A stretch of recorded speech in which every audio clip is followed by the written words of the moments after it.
Assalamualaikum warahmatullahi wabarakatuh. Saya Marisa Patricia, perwakilan dari kelompok 4. Saya akan mempresentasikan hasil diskusi kami.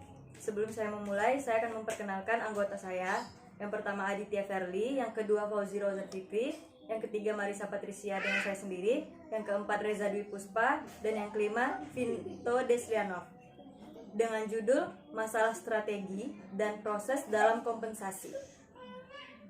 Saat sebuah organisasi memulai proses merancang sistem kompensasi total, pertama-tama harus membuat beberapa keputusan penting tentang masalah strategi dan proses penting bagi pengembangan dan pelaksanaan sistem kompensasi yang efektif. Bab ini mengidentifikasi dan memeriksa sifat dari isi masalah strategi dan proses sebagai kompensasi.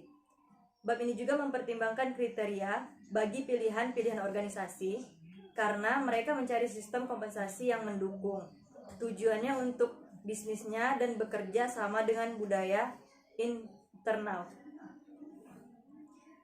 Sifat kompensasi dan dasar-dasar kompensasi telah dieksplorasi ketika fondasi dibahas. Lingkungan eksternal dan internal organisasi yang mempengaruhi sistem kompensasi dipertimbangkan. Dalam merancang sistem kompensasi total dari organisasi apapun, meskipun dokter spesialis kompensasi dihadapkan dengan membingungkan berbagai masalah yang menyangkut kedua strategi tersebut atau arah program kompensasi dan proses merancang dan melaksanakan program tersebut. Skenario tersebut menunjukkan pentingnya beberapa masalah strategi dan proses sebagai kompensasi. Masalah-masalah strategi yang pertama yaitu filosofi kompensasi. Yang kedua menyeimbangkan masalah, mekanisme, dan proses. Yang ketiga pilihan dari konten kerja berdasarkan atau seseorang berdasarkan sistem evaluasi. Yang keempat sistem kompensasi sebagai akhir atau sarana untuk mencapai tujuan. Yang kelima pilihan modal internal atau eksternal. Dan yang keenam pemusatan melawan desentralisasi. Masalah proses ada dua, yaitu mengkomunikasikan sistem kompensasi. Yang kedua, melibatkan karyawan dalam pengambilan keputusan. Peran masalah-masalah strategis dan proses dalam desain kompensasi dan administrasi.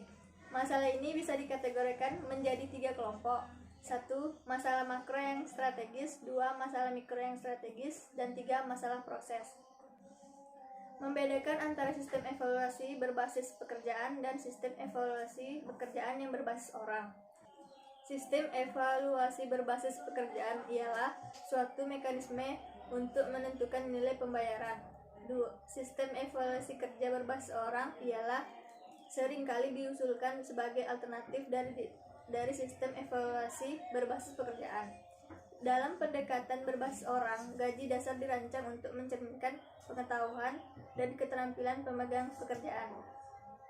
Sekian dari hasil presentasi kami, lebih dan kurang kami mohon maaf. Assalamualaikum warahmatullahi wabarakatuh.